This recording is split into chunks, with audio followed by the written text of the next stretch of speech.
Okay, we are streaming live. How many people we got in the waiting room?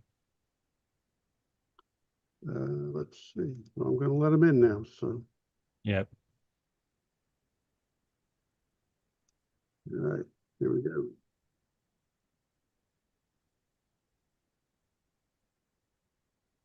Wow, look at all these people rocking up. Nice. All friends from everywhere. And even Dusty's here. Dusty's a regular. Okay, everyone, welcome to Trash Talk Live number 46. The first one for 2026, first of 12 this year, isn't it, Peter? We're going to aim for 12. We're going to Oh, try. we're going to try. Yeah. Peter and I are figuring out a way that when he's not around, I'm able to kick it off, and it's going to work perfect first time every time. So it will be a regular thing. Um, so yeah, the we've got 2 hours to talk about what we've been up to, and I'll get around to everyone and see what they're doing. If you haven't got anything to report, just say that you haven't been doing much, and we'll just move on to the next one. No shame in being too busy to do anything there. I'm coming to you live from Melbourne, Australia. It's Sunday afternoon here. It's a warm 88 degrees, which is why I've got these short sleeves on and actually, yeah, shorts. Um, yeah, it's summer here. And the we're going to change the well, not changing it, but we're adding a new format to the show as best we can, including a news report style thing at the beginning, which I'm about to launch into. And as usual, at the halfway mark, we're going to look retrospectively at a magazine. I've chosen a Coco one this time, May 1984, Hot Coco. There should be a link somewhere, or you can find it on the Color Computer Archive. That's May 1984. We'll have a read of that and get my thoughts on it and your thoughts on it at around the halfway mark. So um, I don't ask much for people in this podcast. If you could just make sure that all your mobile phones are set to silent. If you're not speaking, set your microphones to mute to reduce any feedback. And if people are going to swear, please don't. I'm the only one allowed to swear here. Remember, in Australia, swearing is considered augmenting language, not offensive. So without further ado, I'll get on with the show, and we'll start. Next time we'll have some music to introduce the news report, won't we, Peter? We'll get something like that. But for those who don't know, the first item is that I have taken a role with Computes Gazette, the re-released Computes Gazette, doing the Tandy column. So I do 2 columns per month, and it's a monthly printed magazine as well as PDF form. So I do an article generally based around the history of Tandy TRS-80 computers, specific models, and I also have a monthly information column called Tandyland, which outlines upcoming festivals, relevant websites, new product releases, and anything else that I can think of to put up in the magazine to make our keep our platform popular and relevant. And I actually just got an email from the editors today asking if I would help write new user introductory guides for people who may use other platforms like Commodores or Apples and have acquired their first Tandy computer. The what to do, what not to do to get themselves up and running, and I'm looking forward to writing that as well. So uh, that's Computes Gazette. If you haven't heard of it, it was an old 80s magazine centered around the Commodore 64, essentially, and Amiga.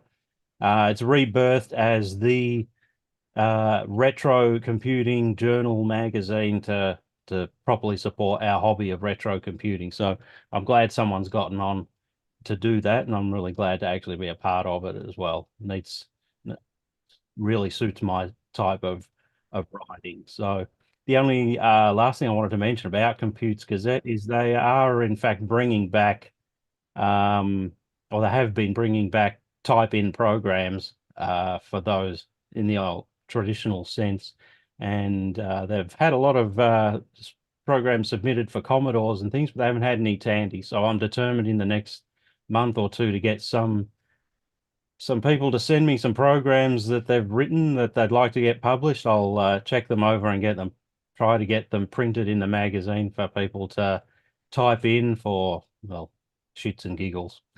Because even back in the day, I was reluctant to type in magazine magazine program listings. I would just wait for the cassette to arrive in the mail.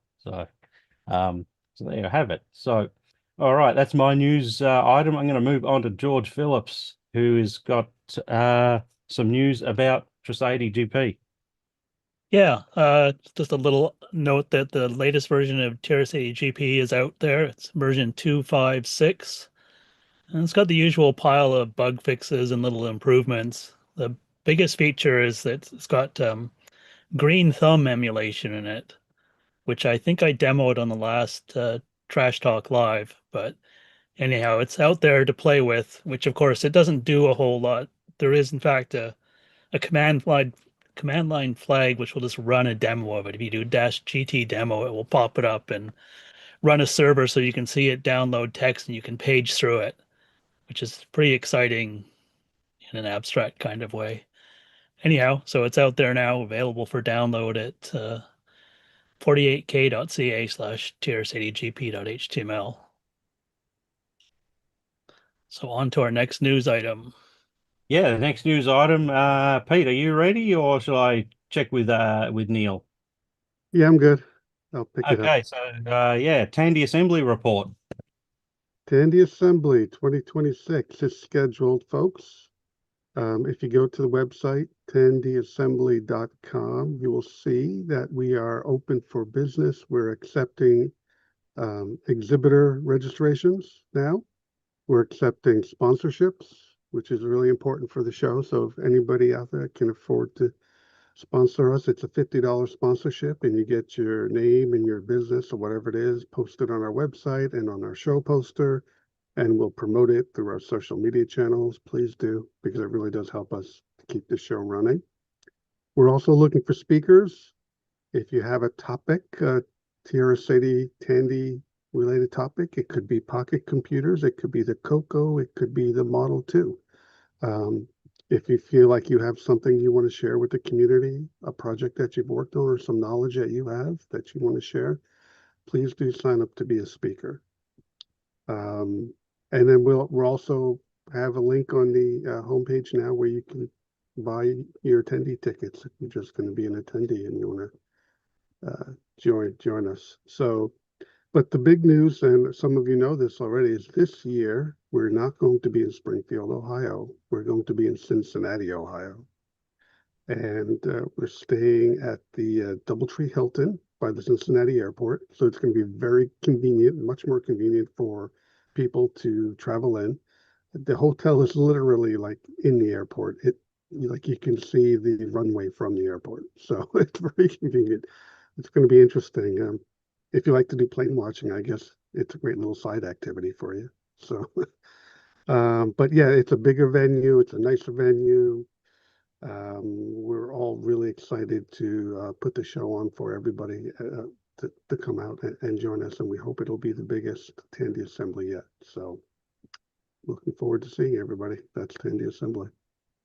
Yep, and it's also an international airport this time that is well serviced from the major capitals of airport hubs of the United States. So hopefully, no more internal, well, for me anyway, no more internal flights. So I'm looking forward to it. So yeah, let's try and grow the numbers and get as many people there as possible. But I think you'll be able to walk from the airport terminal to the hotel. So.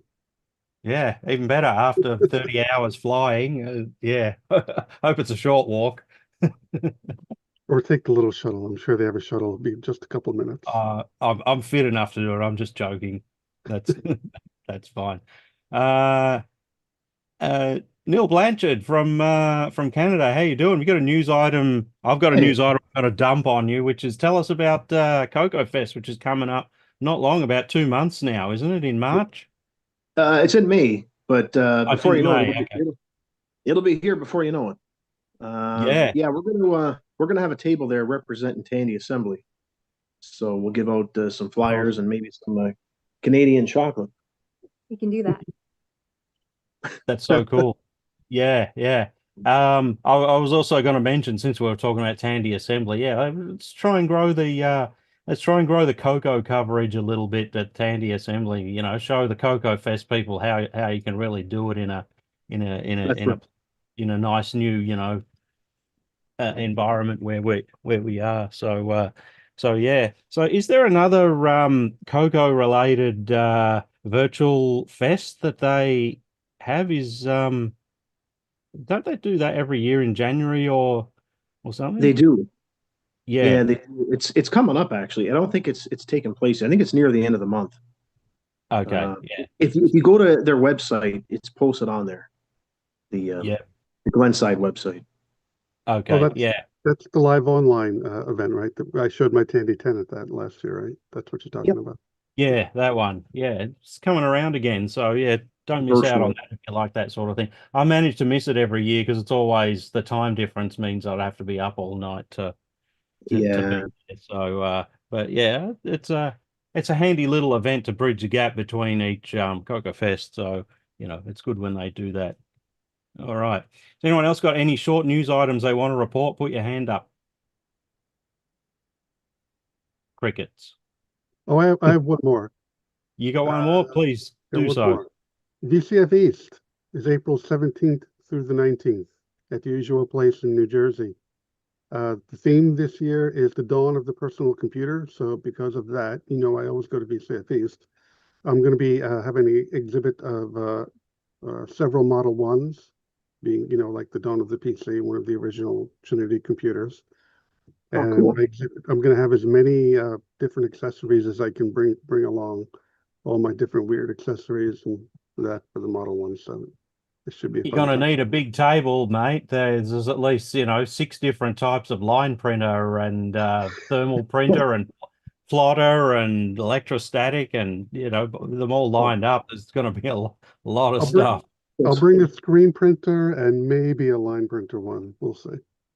Yeah. Okay. No, that'll be good. You know what? That sort of show sounds exactly like the sort of thing Line Ninja would be. If it's the dawn of the personal computer, it really needs Line Ninja and was at this thing. I wonder if anyone's thought of that. Um, that would certainly make it something else. Yeah, Oh yeah, So, for sure. yep. Uh, we'll get when's that in April? April 17th. Oh, I'll look forward to the photos of it. Okay, so now we're all right, so we'll go around the table and see what everyone has been doing. We usually start with newbies, so who's new here? Russ, I haven't seen you before. Have you been here before? One time I caught you guys. That's close enough. Yeah, how you doing, Russ? Not too bad, not too bad. I do have one interesting. I've got some good feedback and some confused folks about I'm going to do a run of the Model 1 keyboard, the MX keyboard that Marcel had done a while back, and then he did a run of it and then didn't want to do it anymore. I bought what's left of parts he had, and then I'm going to think outside the box. That shield that's made out of rolled steel that weighs 4 pounds is it's like hitting a fly with a sledgehammer. I think they did that back in the day because they didn't have all the technology we have today. I'm doing it in carbon fiber, and I assure you, it's just as strong and just as stable, and there's no wobble in this keyboard. So anybody wants to venture out and try one of my keyboards. I'm got almost all the parts in from China. I've started making some of the people that's ordered one, and I think it brought the price way down too. And it's an amazing keyboard. I mean, I have one. I wouldn't use my Model 1 with anything else. Yeah, I've got one of them as well. They're brilliant, and I like the idea of using the carbon fiber for the base plate there. I can tell when I'm typing on a TRS-80 Model 1 that the original high-tech keyboard, which does not have a metal base plate, feels more flexier than the Alps keyboard, which has an extremely solid feel to it. But Yep.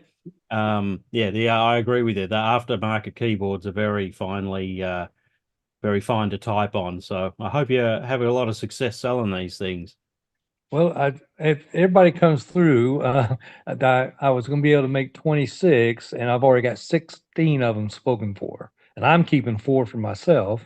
So there ain't but a few left. If anybody wants any, if it goes that good, I might try again. But just kind of let you guys know, is I double the thick. The metal shield was 1 millimeter thick. This one's 2 millimeters thick, and then I added some like little type feet supports around it. And then when it's on the Model 1 and you put the top on it, it's designed where the pinch is super tight. So there is no flex whatsoever. I mean, it feels like you're typing on the steel one. If you put two of them beside each other, you wouldn't be able to tell. That's fantastic. That's awesome. No And worries. it's a ton lighter. Well, that's always good if you're shipping a bunch of them. Yeah, yeah. Yeah. I mean, I think it's going to I'm sending 2 of them to, well, several of them to Ohio, but I think it's going to be like $15 shipping for 2 of them, if that. Yeah, that's more like it. No, Yeah. cool. All right, Anyway. Russ. Anything Hey, else, Ian. or just you coming to Tandy Assembly this year? I fixed it. That's my last one. I've already made my reservations. I'll be there the 1st through the 5th, and I'm looking forward to it. And I'm so glad it's in the same hotel because I'm not much of I get lost going around the corner. Russ, you gonna have a table? Well, if I fly, I won't be able to bring much. And so I'd like to bring some of the power supplies and some of the keyboards, things like that. But we'll have to see. Yeah, I mean, I could bring. I'm buying one of the keyboards from you. I could bring the keyboard for you if that helps, and Okay. we could talk about it. Oh, You'd be surprised absolutely. how much you can fit on the table, laid out properly that you can fit in your checked luggage. It's infinitely doable. So I dare say that that's well worth doing. It'll be good to finally catch up with you, Russ. Yeah, absolutely. Meet some people, these people in person. Yeah. Yeah, it's always weird the first time. Okay.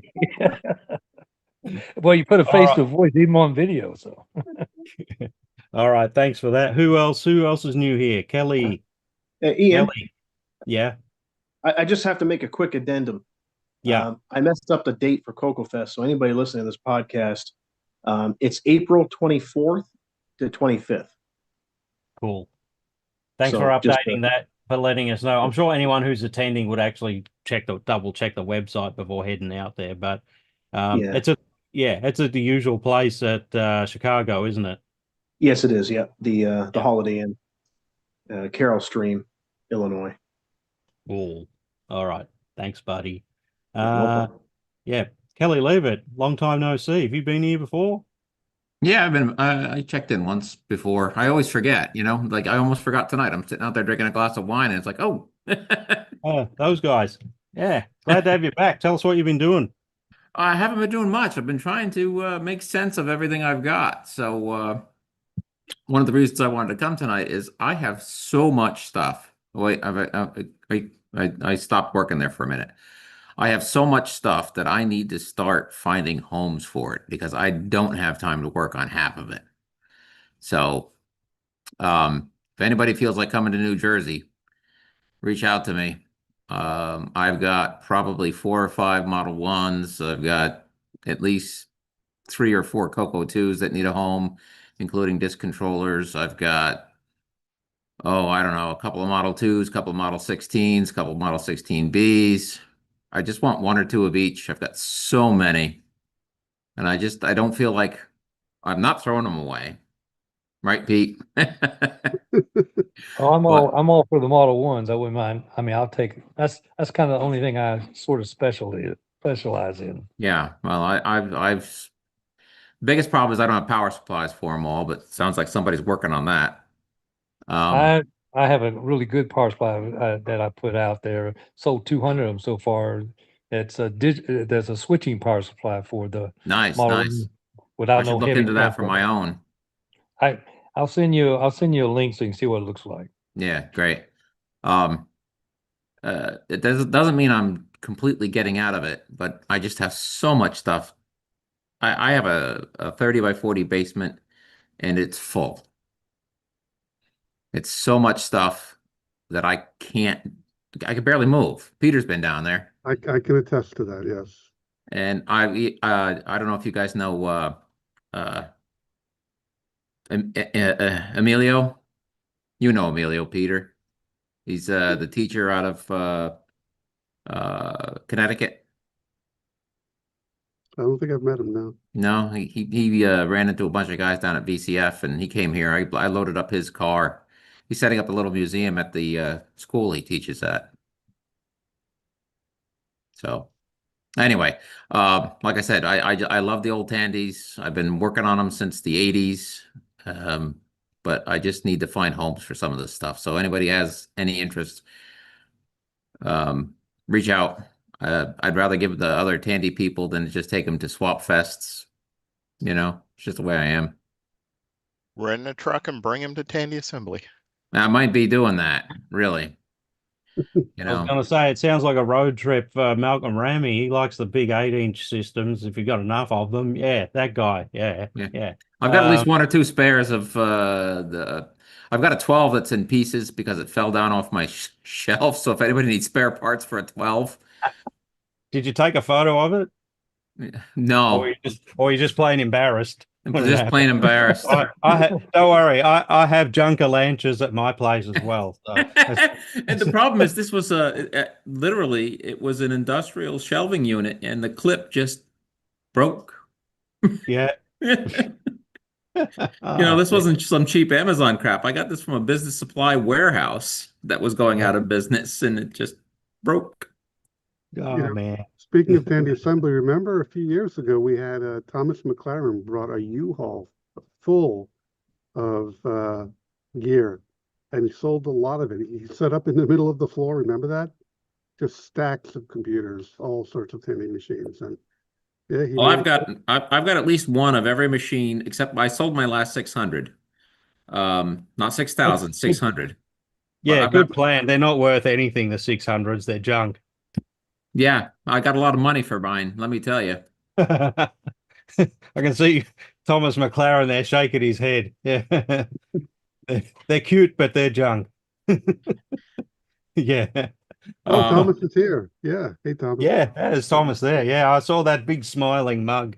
Yeah. I know. Yeah. but literally I have one of every machine except the 10, obviously, Peter. Yeah. And the I sold my last 600 because I got it working and now I was done with it. Okay. Well, if anyone's watching and wants your email address, you should probably put it in the chat I'll put it there in the chat. It's really so that simple. they can reach out to you to see what you want, because a lot of that stuff there, I think it'll go pretty quickly, Kelly. Yep. Okay. All right. Thanks for that, and thanks for joining us as always. All right. I'm going to put on, because I always put as soon as he gets here first, Stu from Stu's Games Reviews. So, Stu, hey, You're you pretty always funny, like to be man. up first. Don't like to be last. Always You're likes to pretty, be first. Glad you're you could. funny. I appreciate it. How's everybody Okay. doing?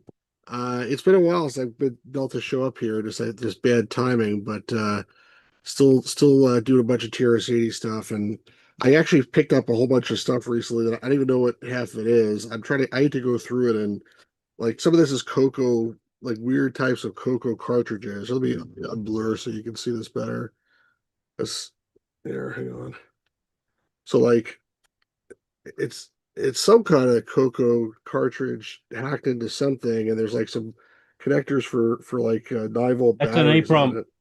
That's an Yeah, EEPROM it looks like programmer. that's what I thought too. It's like an EEPROM like writer, but I don't know like Yeah. if it's somebody made it or if it's some off the shelf No, thing. it's a Green Mountain Micro one. It uses three 9-volt batteries to get 25 volts in order to program a 2716 Or what about this, man? type EEPROM. That one is a Like an AT connector on it. yeah, you'd have to open you have to open that one. Neil, any ideas? None of these are labeled even. It's like so weird. Yeah. And then I got this one here that it says MicroWorks on it, but Yeah. I, That's a DS69 Digisector. That's a early screen capture. Not screen capture, camera. oh really? Yeah, I think so. Oh, I'm pretty sure that's is it that what there. this hole is in the front? Yeah, something like that. Who the heck knows? And some of these things I know what it is because like this is attached to something, so it's some kind, it's an X pad light pen thingy Yeah, that's doohickey. yeah. Anyway, I got a whole bunch of stuff recently in a couple of lots, and then I also have tons of cassettes that I'm trying to go through and see like if they're dumped or not. Like this one, you would think it would be. It's you can't read it probably. It says Sound Source, Spectral Associates. I assume it's for the Coco, but Definitely. but Yeah. I don't. I looked online in different places, and I would assume it's dumped, but I don't actually see it anywhere. So I got to talk to what's his name? Forgetting his name right now. Is he on here? Guillaume. Do you mean Guillaume? No, Okay. the guy the guy that's always talking to you about Coco stuff. Anyway, he's usually on here, but he's not here right now. Anyway, I got to figure this stuff out. But it's like the last. I'm also New Jersey, like the last gentleman, and my forget my basement, my room here is like full of stuff. Just I never have time to actually go through it and deal with it, and I don't want to throw things out either. Obviously, if people want them, so. I did get like a big, gigantic line printer that weighs, it feels like it weighs like 500 pounds, although it's probably less than that. That I probably am going to junk because I don't think anybody would ever want it. But if somebody does in the area, let me know. But anyway, just You could always bring it to Tandy Assembly. We had like 10 of those 500-pound line printers at the right. last Tandy Assembly auction, I'd have to and probably we take them got at the between truck $4 though. and $5 each for them. How much? $4 and $5 each. Yeah, that's what I figured. But yeah, that's just keep on going through stuff and occasionally find some old games or whatever. Like one of the reasons I bought that lot was to get this. I'll just show you really quickly. It's like the original cassette of Starfleet Orion. I think this is the Okay. original release. So that was one of the big things of the lot. And the other thing I'll show you quickly was um, the original personal software Zork before Radio Shack picked it up. So that's also it doesn't have the outer box, but I'll hopefully get that soon. But anyway, yeah. So just do my Yeah. gaming stuff and end up with a lot of other random things in the meantime. Yeah, cool. Just a heads up. So if you're looking to see if Coco software has been copied and archived, you really want to go to colorcomputerarchive.org. That's the first place I went and I didn't see it there, and that's why I was All right. surprised. So That's generally the biggest repository. So if it exists and it's been cataloged, it'll be on that site. So and they're very proactive at that site. They always want new submissions. So if you think you found something that's not on the site, forward it to those guys. I think the gentleman who runs his name's Guillaume. okay, absolutely will. And yeah. So Well, I thanks, would. Mav, and good to see everybody. No worries. Thanks, Stu. Good Thanks to for see you, coming Stu. along. All right.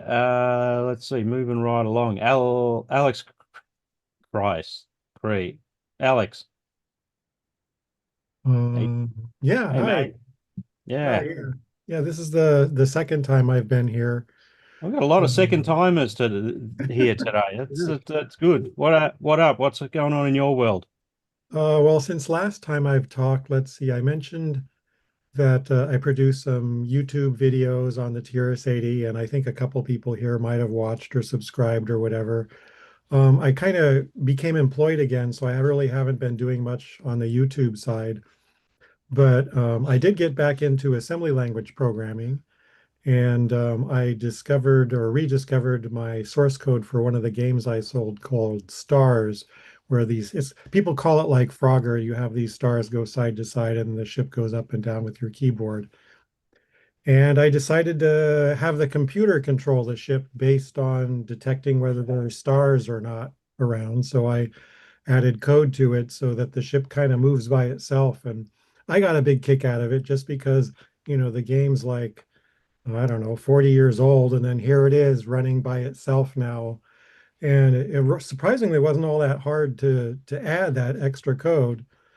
But I will say, um, I, s- I guess some of you might think I'm cheating, but I started using ZMac on my laptop to do the compiling of the assembly language rather than doing it directly on the TRS-80 or through an emulator because it's a lot easier to debug code when you got more than 16 limited lines on the screen. It's not cheating. It's definitely not cheating. Anybody who develops software today for the TRS-80 will use ZMac or a modern tool. So Yeah, it's it's such a savings and so fast. And with the TRS-80 GP emulator, you just drag it over once it's compiled, and you can quickly see, where your bugs are and debug all that. But that's mostly it. I haven't published it yet because I still kind of working on it, and I actually want to make a video on YouTube for that. But it's just sort of fun to watch the ship go up and down, and it beats any human trying to because it's like two ships. It beats any human trying to compete because it was like a competitive game. Two people could play at the same time. Was that a commercial offering at the time? Yeah, I sold it to Load magazine and then they published it, I think in the January 1980 issue. I went hunting for it once because when I attended the Vintage Computer Festival, a guy interviewed me, and that's on my YouTube channel too. It's like 5 minutes, and you can see the stars program on there. And he asked me when I wrote it, and I said I didn't remember. And of course, I never put the date on the screen in my programs. I just wrote them and sold them because I didn't think like that as a teenager. But I wrote it in like December of 1979, and then it got published in the January 1980 issue. And so, yeah, as you can see the old one without the automatic part, if you hunt for that. I know Load has the archives, and the CPM archive has the STARS program. It's literally called STARS, STARS, and you'll see my name associated with it.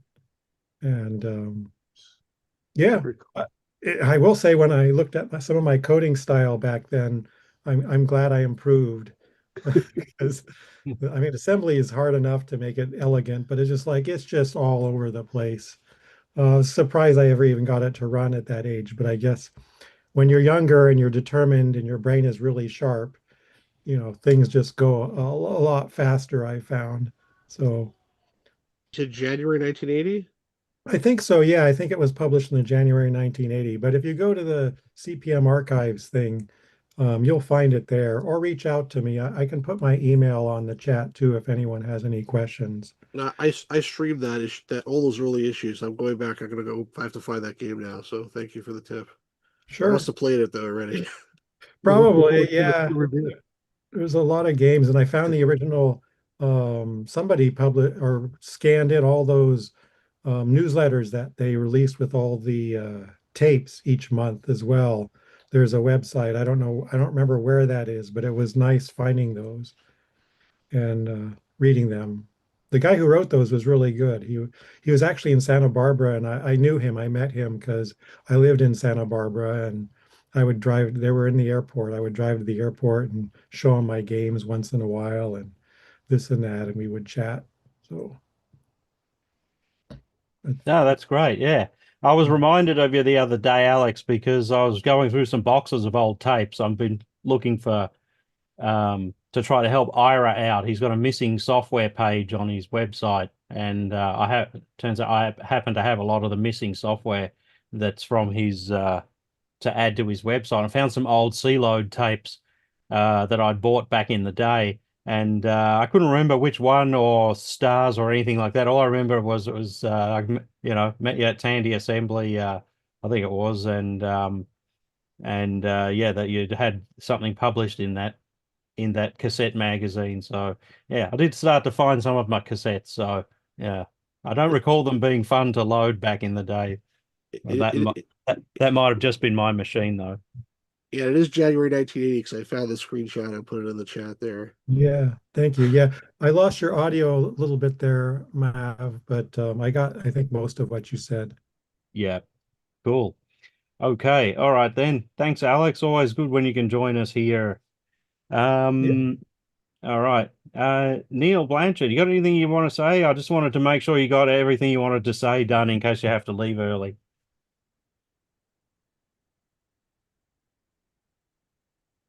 Or not. Okay. Anyone else? One moment. One moment, please.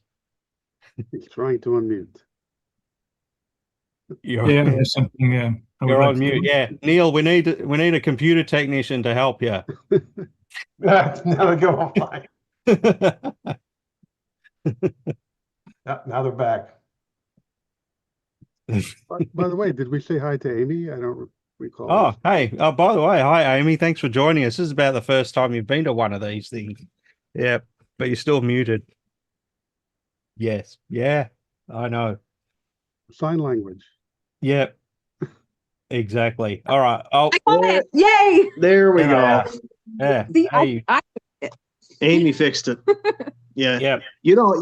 I mean, this stuff is too new for me. I'm a vintage guy, so, I know. No, I don't really have anything else to add. I'm just enjoying being here and hanging out with you guys tonight here. It's kind of That's fun. cool.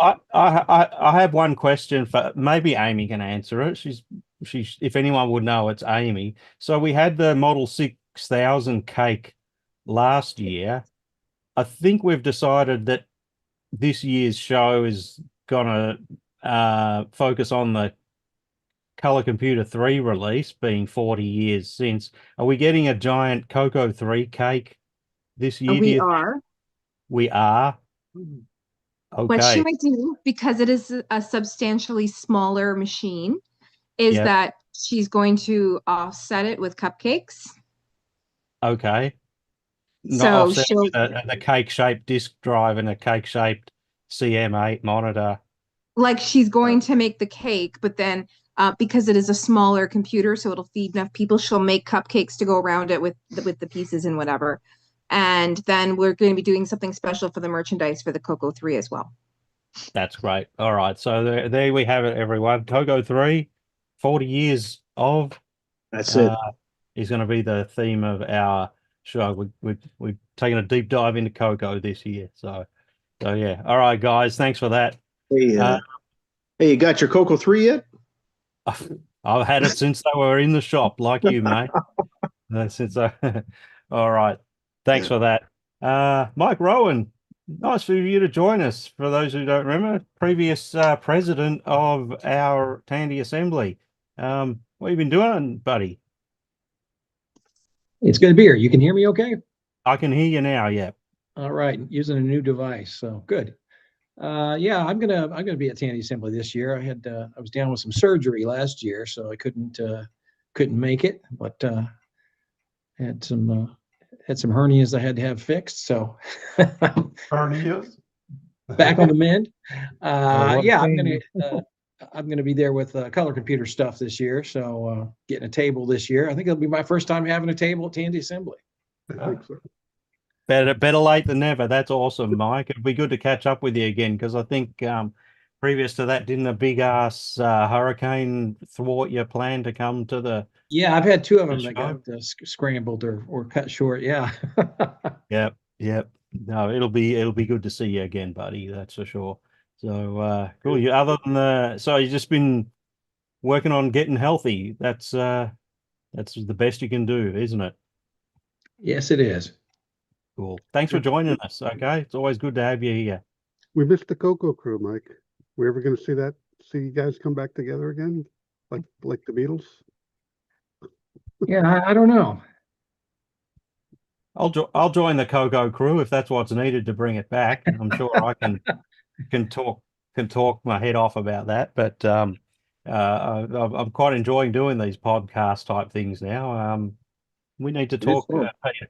We need to talk, Peter, about interviewing some more people for our show. there's various people I want to try and approach and get on there. So we'll have to look into that as well. Okay, let's see who else. Dusty from Britain, from England. How you doing, mate? You're muted. Yeah. Oh, gone. I'm back. You've Can you hear me all right? Yeah, I can hear you perfectly well. Great. Well, I'm in internet troubles. You haven't mentioned the cricket yet. Thank you very much. Well, I did watch it this year. I was it was quite fantastical. Yeah, I know. We just pip you at the post in 4 out of 5. Yeah, 4-1. Yeah. Anyway, mate. Yeah. Just to let you know, we're progressing well.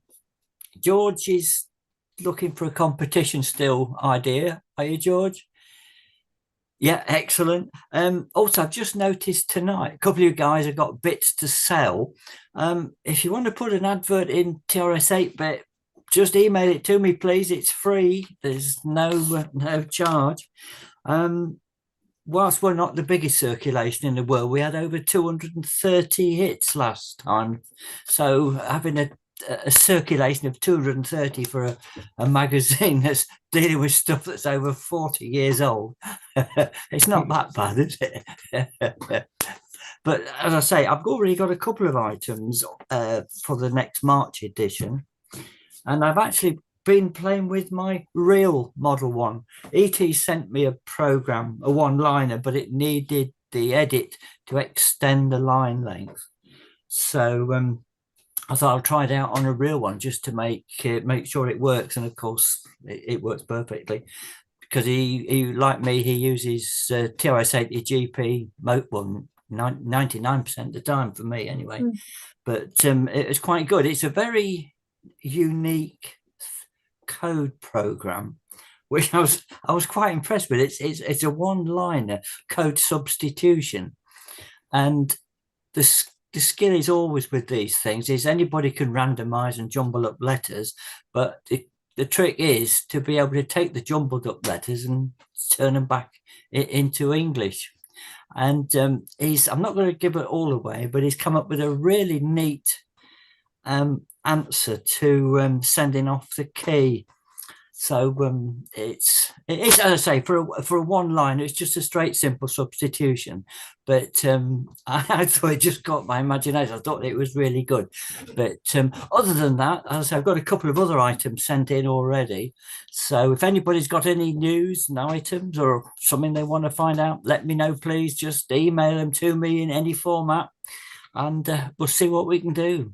But other than that, Happy New Year, everybody.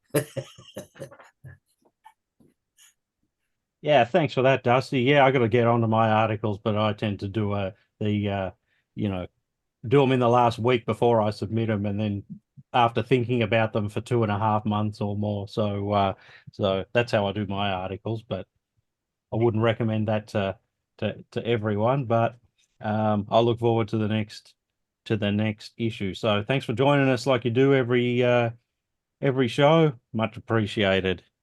Just a reminder, in about 15 minutes time, we're going to look back at a magazine, which this time is Hot Cocoa. If you can find it on Color Computer Archive, it's May 1984 science issue, because I'm all about the sciences.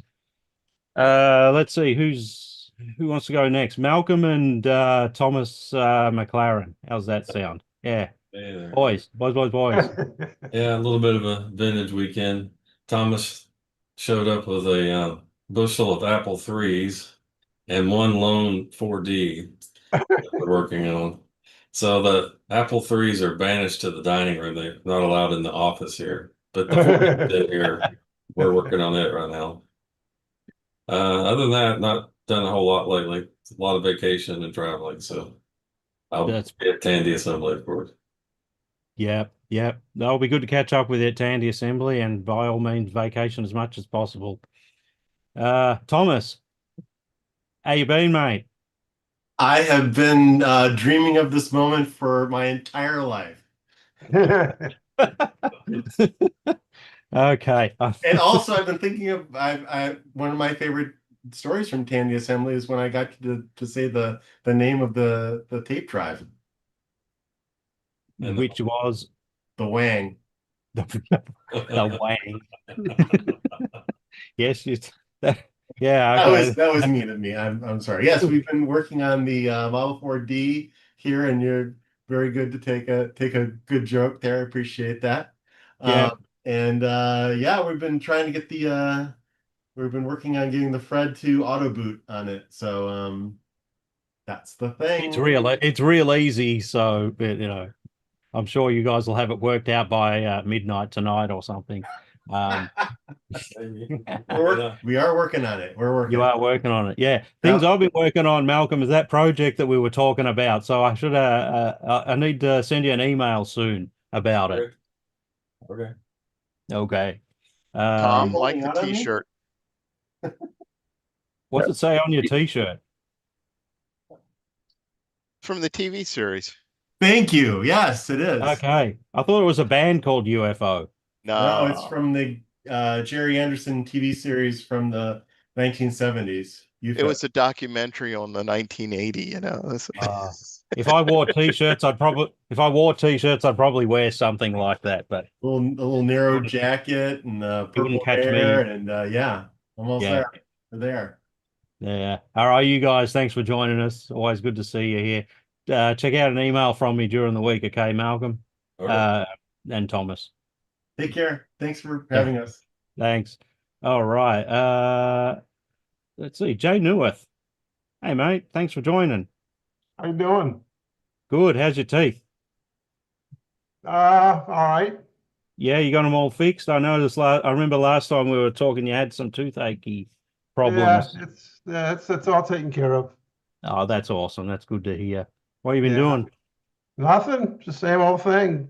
Getting up and hearing the cold weather, and looking forward to the new venue at the new location. Gonna have to find some places around there. I happen to have a cousin that lives right across the river in Kentucky, about 3 miles away from where you're gonna be. So I don't know if he's gonna. I might be able to. I'm gonna see if I already booked the room, but if I can get him to let me use his condo that he has. I was going to say you should just couch surf on that and drive to the venue. Yeah. The thing is, I don't know if he still has it or not. It's been quite a few years since I've been there. So, but if I can, I'll do it, and I'll just cancel my reservations. By the way, Pete, that the reservations, a guy that I spoke with was totally bonkers. He was nothing. He didn't really help me. I had to hang up and call back and get somebody else. So I don't know. It's like he didn't know what he was doing, but I got it straightened out. So teething problems by the sound of it. Yeah, I think what it was is that I wanted a single room, and I wanted to do extended days, and they didn't have anything listed for extended days, so he had to put me in a hold 3 times, like about 3 minutes each, and then he'd come back. Well, we could hold on for a minute, maybe that kind of stuff. But they needed, I think, to widen the block because more people were calling for extended days. So, Yeah, they did. They did. Did you maybe you got the unpaid intern, Jay? I don't know, but he certainly didn't sound like he knows what he's doing. I don't think you're actually calling the hotel. I think you're calling a service desk that works for the hotel. I think. I don't know. Maybe I'm wrong. I think you got the janitor. Yeah, if you get Laura, she takes care of you. Oh, all right. That's what I got. And she was like spot on. Yeah, well, it's all right. We're all straightened out, so I'm looking forward. Okay, no worries. And Happy New Year to everybody. Thanks, Jay. All right, good on you, mate. Neil, I got a note here from you. You had one last thing you wanted to say. You wanted to mention. Yeah, I just got a update or a message now from Jim Brain. He's not on the show, obviously, but he wanted me to mention there's slots available for the Cocoa Fest virtual show. And it's, by the way, it's January 24th. So if anybody is interested, you can reach out. That's like next weekend. It is. Yeah, it's next Saturday, January 24th. So they got slots open. The information's on the webpage. So check it out. And it doesn't have to be Coco only, right? I don't think so. Yeah, because last year I did my Tandy 10. So Well, yeah, I think it's as long as it's Tandy related, I would think it'd be okay. But I guess like any show like that, if as long as it's 51% cocoa, then the it can be called a cocoa. It can be called a virtual cocoa fest. So yeah. Which reminds me, actually, I've got in March. I've got the big in Melbourne train and hobby show where we do a retro. We have a bunch of tables to espouse retro computing, and I'm getting together 5 Tandy systems to show that. I'd like to get my Tandy 2000 set up there, showing it off. So if anyone is able to help me with some boot disks of impressive software, I've got a pretty neat Tandy 2000 with no working disks at the moment. So I've got a Tandy 2000 HD with 640K RAM and a color CM8 monitor. It's a top class machine and no software to show on it. So if someone would be so kind as to mail me some disks, that would be really nice of them. Okay. Jim Brain just wrote me and said it's the Tandy Retro Show. So yeah, Okay. anything Tandy is welcome. right. Good on him. I hope to catch up with Jim Brain at our show next year, this year as well. Kelly is moving right raising his along. hand. Say Kelly, that you- again. Kelly raised his hand. Yeah. Mav, shoot me an email with your address. I have quite a bit of 2000 software hanging around somewhere in the basement. All right. I don't know when I can get it to you, but The show's in March, so we've got a couple of months up our sleeves anyway. yeah, I've got I think open access, multi-plan. I don't think I have any games. Store demo, that would be I'd have to dig around for that if I did. yeah. Okay, cool. All right. Yeah, well, I'll get my people to get in touch with your people. Yeah. Get that. And you can image those pretty easily. So Okay. Fantastic. Thanks for that, Kelly. Real Rude. quick, I just wanted to say that a lot of those discs are on, including the boot disc, and I think the store demo are on tandy2000.com, my archive of all the 2000 stuff. Okay. So you can make real discs from the images on there. Like I got a system with a cat weasel on it. I should be Yeah. able to make them from that. Yeah. Because You they have a got weird 80 they have a weird 80 track format that's double density, but 80 tracks instead of 40. A So lot of the original software was 40 tracks, so oh, okay. 40 track drive. yeah. It And just won't if you take- bulk erase a HD disc, I believe it is, no, a double-sided double density disc, and then write it using a cat weasel and a double-sided high density drive, you can at least then boot with it and use disk copy to copy it. Okay. All right. Sounds It like won't I've be got the cleanest copy, but that's the way I make my copies. It's tedious, but and that might be the quickest way to get them to you. yeah. Okay. All right. Thanks for that. Rude Brewers. Hey, mate. Hey, good morning. It's about 4 in the morning over here. We appreciate you getting up at 3 in the morning to join us. Yeah. Yeah, I'm working on two memory projects.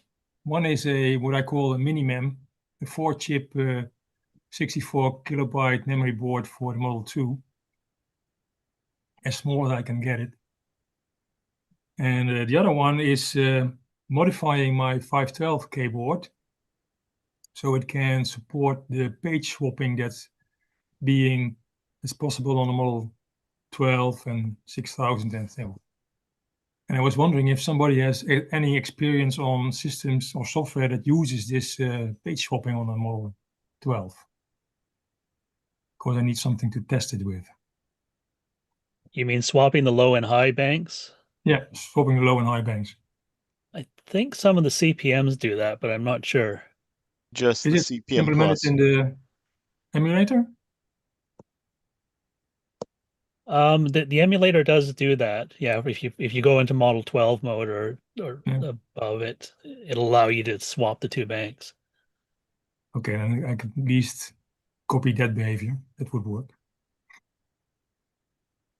And for my memory board, it's only one wire and reprogramming the gals that's on there. That's it.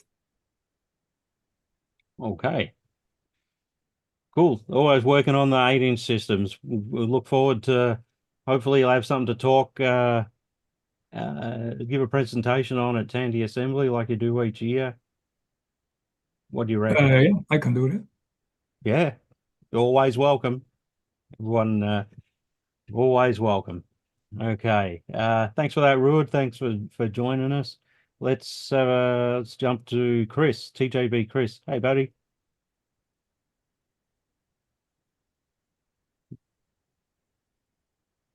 Okay, I get paid to work with these computers, and apparently I can't operate them tonight. Yeah, it was great meeting everyone at Tandy Assembly that came. I finally made it to Tandy Assembly. That was great.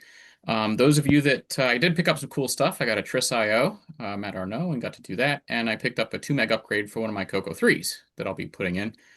And for those of you that can tolerate my YouTube shtick, I've been doing a lot of the VIS stuff. I've wrapped up the main series, but I'm not done with the videos on it. At some point, I'll probably dive into a little bit of how Haiku DOS boots and works, because I know there's a lot of assumptions made because it's DOS-ish, but it doesn't work like a DOS platform. So I'll probably be doing that. It looks like Neil and Kelly left. I was going to give them 2 enthusiastic thumbs up for the Coco 3 cake with the 40th anniversary. I'm thinking that's going to be my Septandy this year. I do have a copy of May 84 Hot Cocoa with no cover to follow along with tonight's magazine read.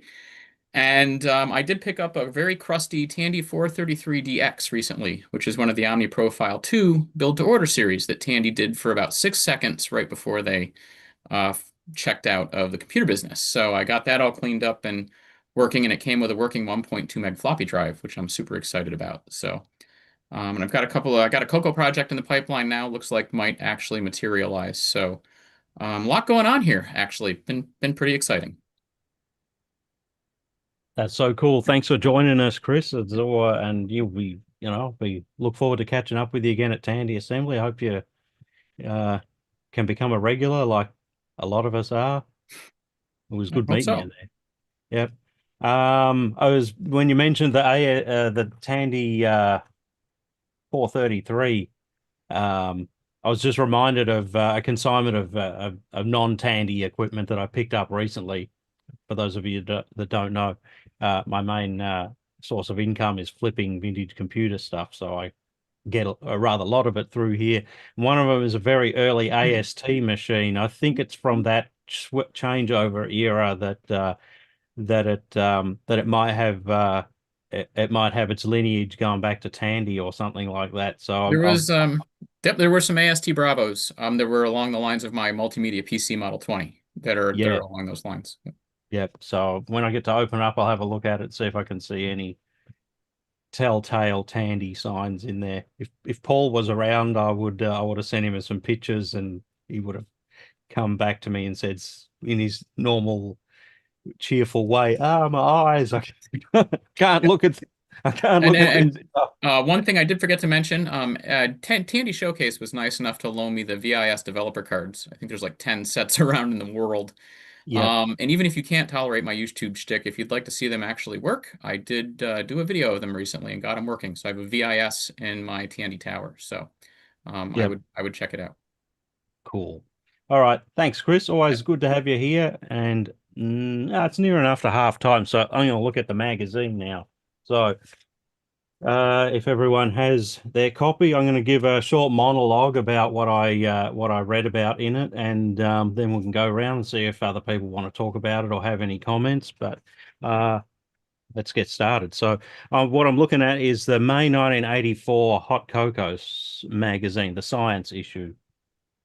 For those who don't know, Hot Cocoa was the main alternative magazine for cocoa users other than Rainbow magazine. So Rainbow was the premier magazine. It was about double the size at nearly 300 pages. But this issue from 84 is actually still pretty hefty. It's over 140 pages, which is pretty good for for a Coco magazine at the time. So May 1984, the Coco 3 hasn't been released, hasn't even been thought of, and the Coco 2 has just been released. So the bulk of this magazine is about the Coco 1, with a little bit of Coco 2 stuff, which has just been out.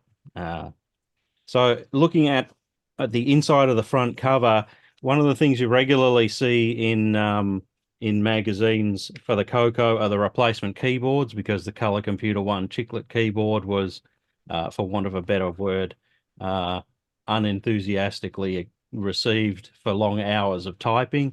So the HJL 57 keyboard ad was prominent in a lot of computer Coco magazines at the time. And you still see they must have sold a lot of them, because every so often you'll see one on eBay, a Coco with that fitted. By contrast, on the other page is a cartridge called Real Talker, which is a voice synthesis cartridge. And while the ad is the same size as the HJL, I'm sure they sold hundreds, if not thousands, of HJL 57s. The Real Talker is very rare to find. They didn't seem to have sold anywhere near as many of them. Moving right along to page 5, you can see the obligatory Computers Plus ad. There it is. They sold anything from Tandy without Tandy's markup. They had a markup, but not Tandy's markup. So you could pick up a Model 4 that you could walk into Radio Shack for $1,999. You get them from these guys for $1,699. And they were in business for a very long time. A lot of people bought stuff from them. So that was pretty normal for the time. Radio Shack was advertising Coco 2 had just been released. So that's on, well, it hasn't got a page number here, so I'll work out what it is. On page 10 and 11 is good to see the Radio Shack ad. Now, as you progress through it, you get the usual feedback letters and things, and BBSs and clubs. And the next relevant page I thought, or I found interesting, was starting on page 22, we get the reviews. And it's unbelievable how cheap some of the software was at the time for the color computer, because people like myself who came from the Model 1, 3, and 4, other than the games, most of the software started at sort of $60, $70, $80, and the games, around the $15 to $30 mark. But most of the software listed for the color computer, whether it was games or applications, were all fairly inexpensive,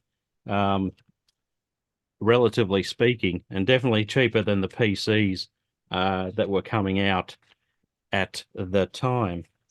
All right, there's an ad we don't see very often. The PBJ 80 column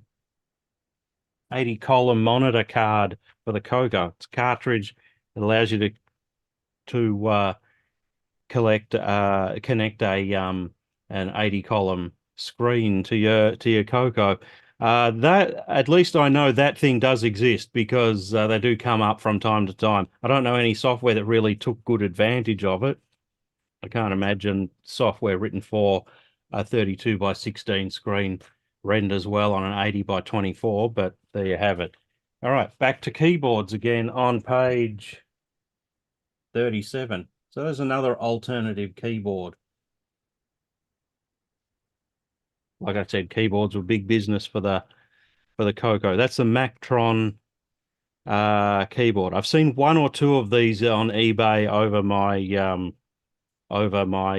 time on eBay. Page 38 has a review of OS 9. That's when it was first released, around this time. So I think it does a pretty good job, this review, of explaining what OS 9 operating system is and the type of user who would benefit from the thing, because obviously, not everyone needed OS 9.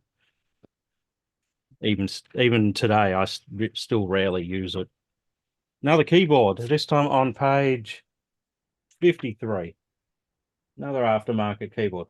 These were quite popular. That's how much? $69.95. Super Pro keyboard. Actually looks pretty good. In fact, if you have a look at one, it's actually I believe it's a Dragon keyboard, modified to work in a Coco, and it uses the same key switches as the Model 1 TRS-80 high-tech keyboard. So it is full travel and it's reasonable to type on. Doesn't have the key bounce problem that the Model 1 has. And yeah, you see those from time to time online. That advertisement is very interesting because it almost looks like a Model 1. It does. It does. Right. There's also an article in here somewhere about how to add a keyboard that you could get, I think, from Jamaica or some other popular place for electronic surplus at the time to adapt it, and it gave you a decent keyboard to type on. On page 66 is not Coco related, but we have an ad there for Run magazine, which was a Commodore 64 magazine, which brings me to the point that Hot Cocoa and a bunch of other magazines were by Wayne Green publications. So in New Hampshire, I guess they had an office building there, and each of the different offices had a different platform magazine in each of them. So I think there was at least an Apple one and a PC Junior magazine and that sort of thing. And makes sense to have a bunch of different magazines in the one building, because you would then be able to utilize the graphic artists across a wide range of magazines to do it. So so the fact that this was from Wayne Green means that it's in the lead up to his well-known, at the time that it happened, divorce, where he had to then let go of the company, and I think his wife took over, and it was renamed CWC/I for the rest of its time. But yeah, and after that, obviously Wayne Green didn't have much of a hand in the thing. On page 71, we've got an ad from Green Mountain Micro. There's Dennis Bathory Kitch there. Catch the interview that Pete did with him some years ago now. There's that article on page 76 about how to replace the keyboard. It adds an external keyboard to your Coco one with a numerical keypad, something better to type on. Yeah, just what I mentioned before. That was a very short-lived magazine, as was the computer itself, the PC Junior, but they were quick to get a magazine out. Unfortunately, it didn't last very long.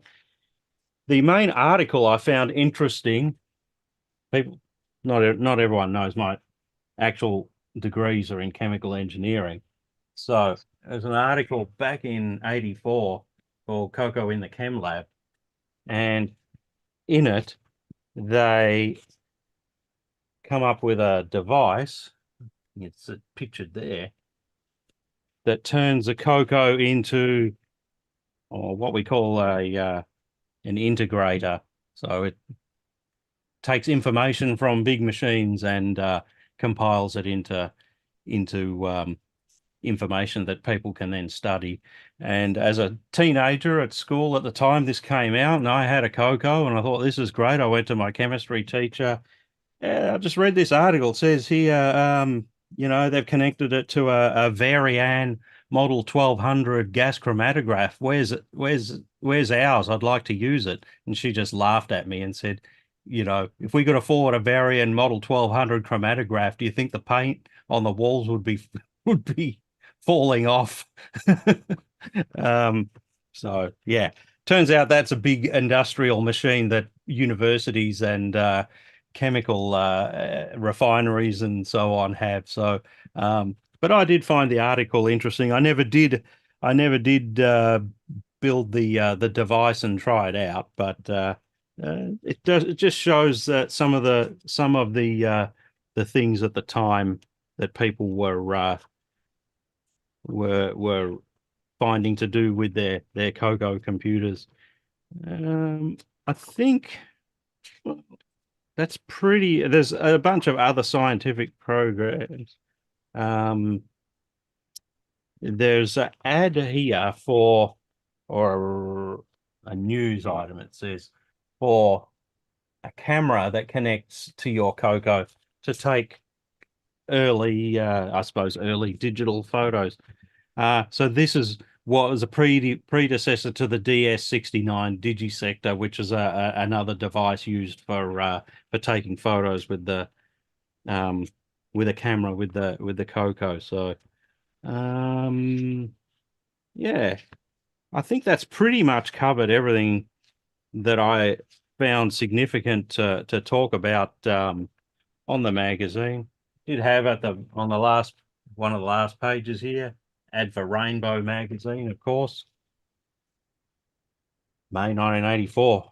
What were you doing at the time, Peter Stinsky? May 1984. Yeah. I was in high school. I Yeah. had Atari 1200. I was writing software for that at the time. You have your driver's license at the time? 84? Yeah. Yeah, I was 17. I was a few years away from getting mine.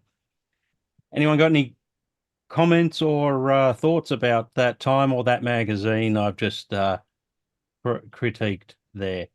Just the PC Junior was my first PC. My father was an IBMer, so I got it as part of their fire sale at the end when they were trying to get rid of them. And it held up well. That was a good machine. I was sad to see that go. I sold it to a friend at some point. And I know that those that used it, once they got over the kind of absurdity of the keyboard, found it to be a quite a nice machine to use, but it just too expensive and too underpowered for in its base form to really catch on. And so it's not surprising that the Tandy 1000, which is based on the PC Junior, didn't actually do a whole lot more than the PC Junior, but they brought it to a price point that people would actually take it up. And yeah, I was going to make a joke that if your dad had bought you that for Christmas, had you been on the naughty list that year? Or no, actually, I was torn between an Apple and the PC Junior. I was trying to remember which Apple model it was, but I really ended up I wanted the PC Junior. So, and actually, it wasn't a gift. I actually had to pay for that for myself. So it was okay. Yeah, I'm not sure if that was the best deal I could have gotten, but I got it cheap. Yeah, yeah.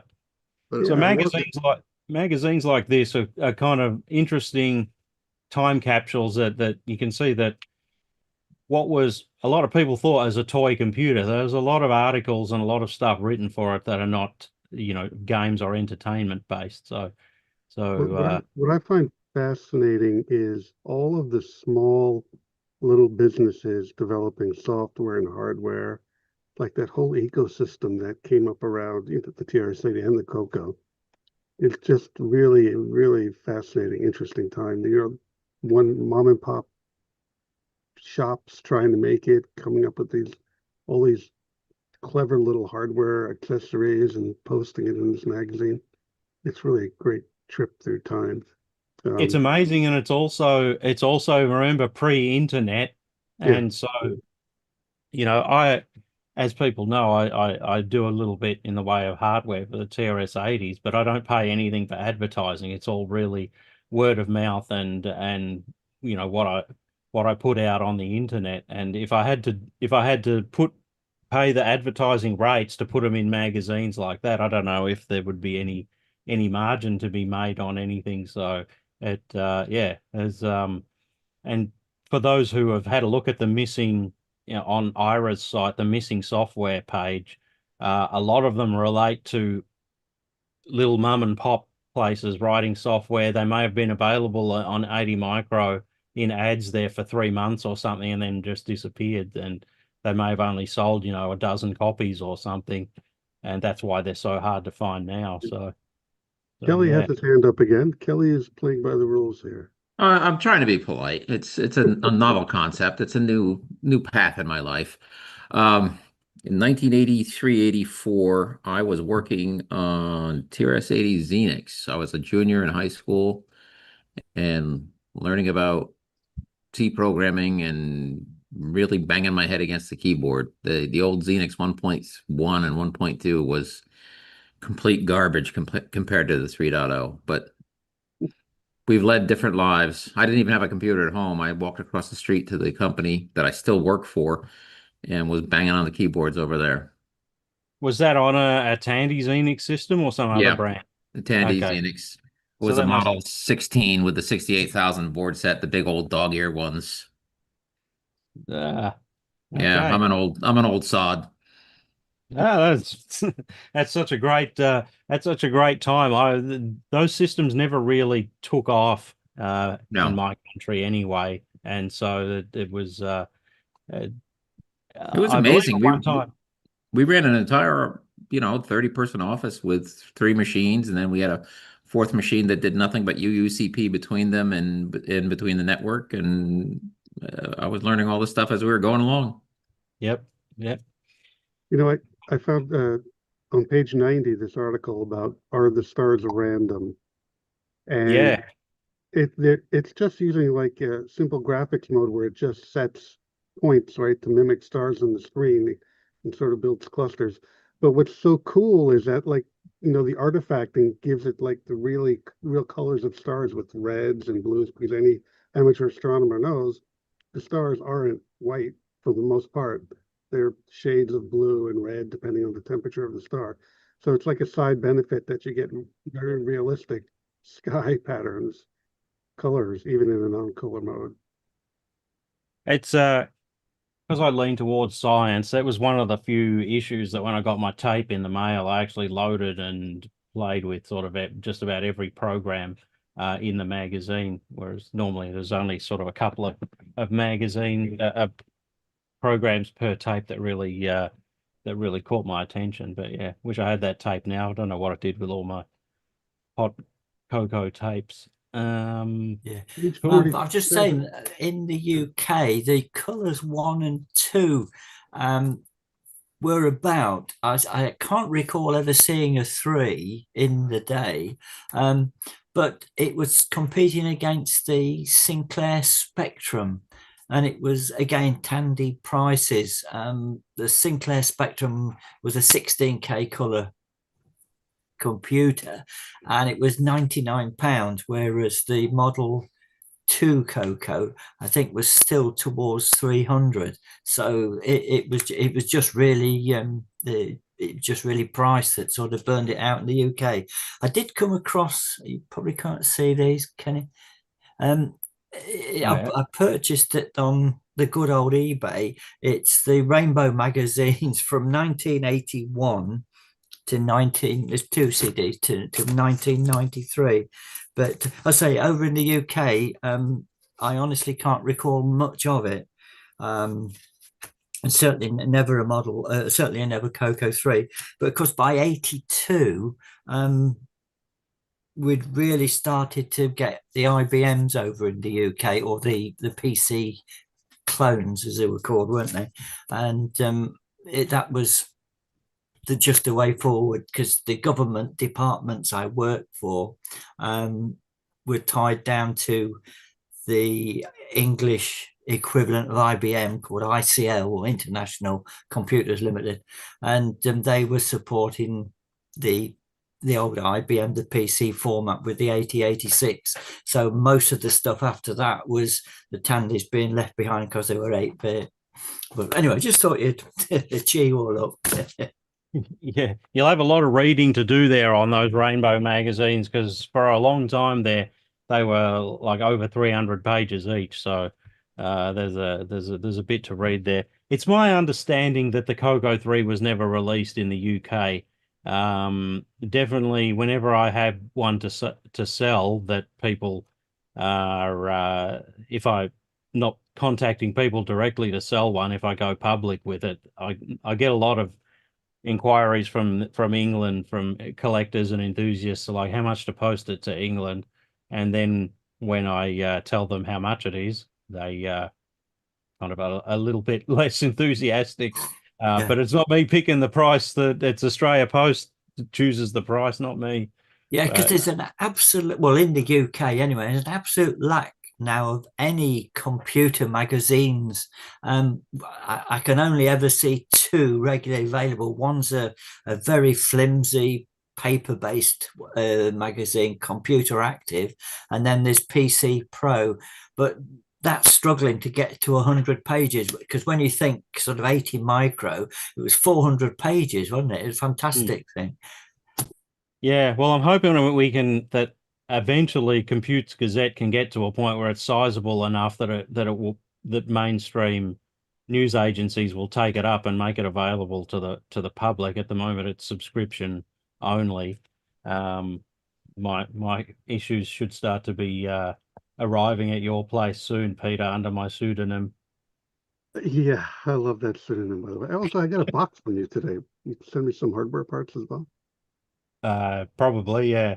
Yeah. Okay. All right. Yeah. I'm curious, why don't we just rename TRS 8-bit to 80 micro and start printing it? Well, true.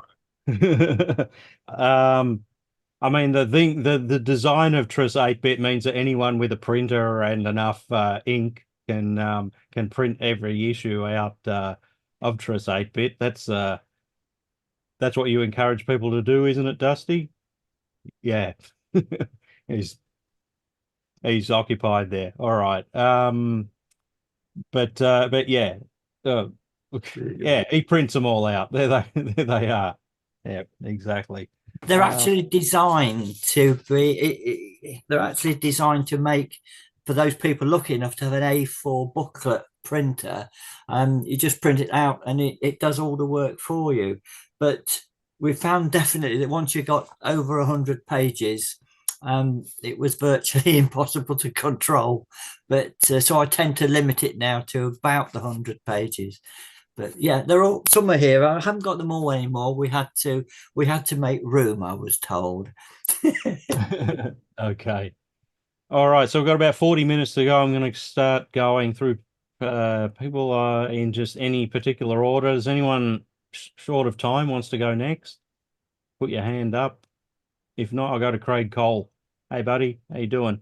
All right. Good. Thanks. I got a couple things here. First, I want to make sure everybody's aware of VCF SoCal in February. That's the 13th and 14th in Anaheim. So I'm going to be exhibiting, and we had a Zoom meeting this morning. All the exhibitors, there's still a few tables left if anybody really wants to jump in and exhibit some stuff. I think I'll be doing, last year I did a mix of computers, mix of brands. I think I'll be doing all TRS-80 this year. I'm only at one table. I don't have a big exhibit. So, but anyway, I'm excited about that. I'll have a 1, the 4P, a 100. I have a pocket computer. I'm not sure what else I'm going to scrounge up, but that's my plan for the near future. So, second, I want to throw a big thank you out to Ira Goldklang, who I guess he's not on tonight. He's been on before. He runs the TRS-80.com website, right? So yep. He's always pitching for people to send him your discs so that he can image them and make sure that whatever is left on them can be extracted before the discs all fall apart. I was always hesitant, but I found out he was only an hour away from me. So, and he was willing to let me just bring my discs up for an afternoon, and he would sit and taught me all about how to image discs and what to look for and everything. It was terrific. He was so very nice and very helpful. We got almost everything off of the discs and stuff I didn't even know was on them. So it was a really, really terrific experience. And I certainly would not hesitate, and I would tell everybody to send your discs to him. That was really great. I was especially happy because I had some LNW80 stuff that I was looking forward to him capturing. So I don't know if he has it all, but maybe he has it all already, but maybe not. So, I guess that's all the big stuff. I mean, I've been kind of had one issue I was kind of poking at on the Facebook page. It was I would like to boot my Model 1 into new DOS and be able to use Fred. And I have, I see with the Fred stuff that I get the file that you need to put onto the SD card. And also it looks like there's a disk file for booting new DOS, but I don't know how to make the disk from that, except maybe can I do that from a different, like LDOS or something? I don't know how to make the real disk from it. So you're saying that you've got a DMK file from Oh, that's it. Yeah. of a new DOS disk, and you want to create a physical disk from it, or just copy the information from it. Yeah, I was wondering how I might do that. I don't know if anybody had any ideas on that real quick, but that's the one thing that I was kind of struggling with right now is I was like, oh, I don't know how to boot new DOS and have Fred. So There's a kind of protracted, complicated way to do it that I can think of. Because under LDOS there's a program called DSK/DCT, but there's not an equivalent under new DOS. I would use Super Utility Plus to copy from the LDOS format disk. Sorry, the new DOS the files I'm talking about here, from the new DOS disk onto an LDOS disk. You just run it in the emulator, like TRS-GP, and then on the LDOS DMK, copy that onto the SD card, and then attach it. It doesn't make it work in new DOS, but it does bring them over to LDOS where you can use them and you can at least do something with them. So if you think about it in step by step in that way, you might be able to achieve what you're I thinking. appreciate the advice. Thank you. And that's basically what I've been up to. I haven't done anything recently. I've been trying to make an Apple Cube work, and that's been nightmarish, actually. So I've come to the conclusion that computers made after like 1985 just don't have the will to live that the ones before 1985 do. So that's it for me. Okay, well, it'd be good if we could see you at Tandy Assembly this year. It's just one flight away for you. Yes, I would really. Yes, that's right. It got easier. Yes, I'd like to. I only have one issue, and I have a niece getting married at the end of the year. I hopefully this doesn't conflict. That's the only thing. But I'd really like to attend this year. Awesome. Thanks for joining us, Craig. It's always good to have you here.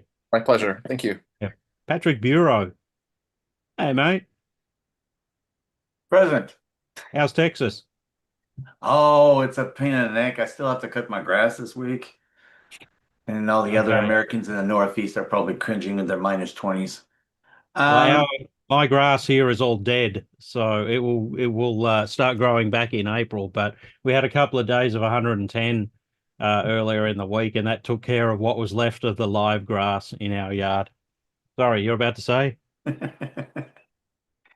So I've been reorganizing my stuff mostly. And when it rains, it pours. I ended up having a gentleman. I've been helping somebody at EPO in Houston, the electronic parts outlet. He's trying to restore a bunch of various 80s and 90s computers to do a mini museum in one of the corners of the store. So I've been repairing Apple IIs and various other machines, and he ended up giving me a Model 3. And then one of his clients came in and says, "Hey, you're the one that deals with TRS-80s," and he ended up giving me a Model 1 Coco. You were talking about the Model 1 keyboards in it. It actually has one of those, I believe. Anyways, he gave me 3 big crates of stuff with manuals and most of the hot cocos and the rainbow magazines and all that. So it's kind of like an immersion thing. You start looking at one thing and you look at 25 different things and you're going, okay, I've never done anything related to Coco. I've always been the Model 3, Model 4. You were asking about 1984. I graduated out of high school and I start programming BASIC on Model 3. That's my starting point. So I've been doing that. I've done some repairs. I've restored for a number of people floppy drives. And did you get my message, Pete, that I got that keyboard and drive to repair? Yes, thank you. Thank you. Okay. So I'll be working on those this weekend. So yeah, it's a bunch of various things going in and out. I'm going to try this year to make attend the assembly again. See how things go in May. And then we'll see from there. I can't make commitments yet, but I'm going to try also to do the Dallas event, the VCF one that they have up there. There's a big gathering in June, I believe. So that's it for me. Nothing special otherwise. Just keep on trucking like this, eh? When you say the Dallas event, did you mean VCF Southwest? Is that what it's called? It's the one in I don't know. I went last year. The one in the mid cities, yeah. Yeah, I think it's earlier this year. I think it's in a month that starts with an M. Is it in May? I don't remember. Yeah. Could be. Yeah. Running repairs on my house mean that I can't afford to go to VCF Southwest this year, which is a shame. I was looking forward to it. If anyone, Jay Critty's watching and wants to crowdfund me, I'm all ears. Southwest is in May. I'll probably at the VCF May, I'll probably bring the Model 3 with the F80 board, you know, the ones I've been making. I've got about 20 boards left to make until I run out of boards, period, because I'd made like 100 boards originally to make and sell.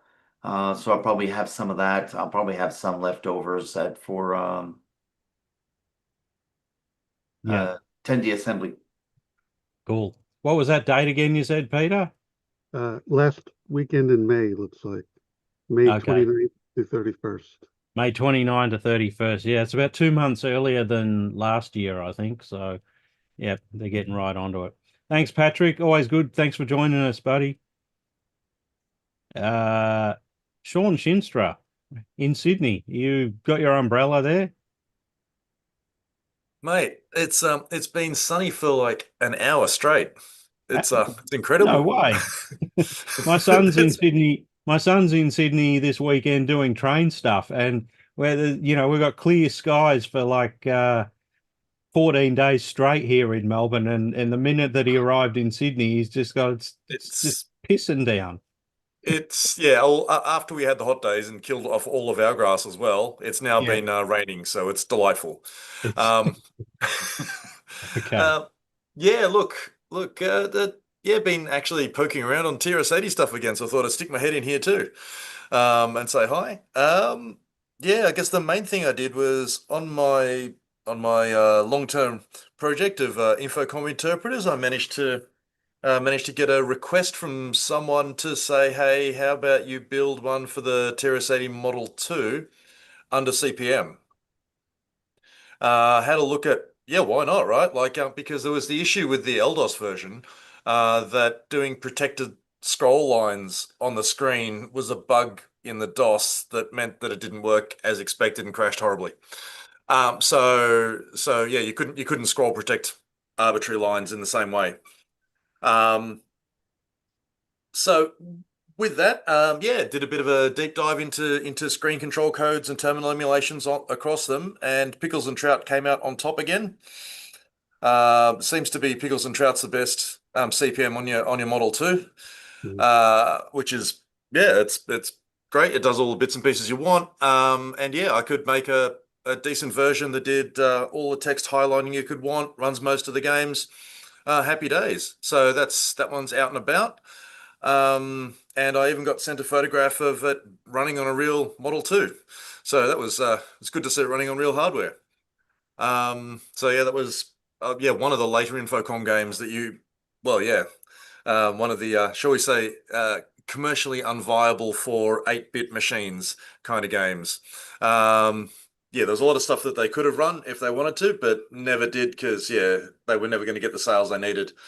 Other than that, trying to get back into playing with hardware. So I now have a light bulb based current limiter, and I'm actually starting to turn things on slowly rather than explode them everywhere.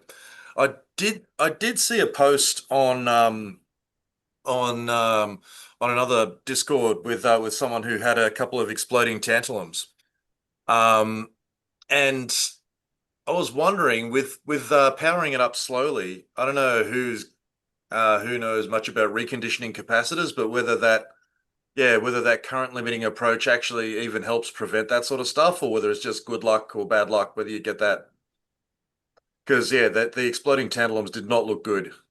You'd have to talk to someone with far more wisdom than I do.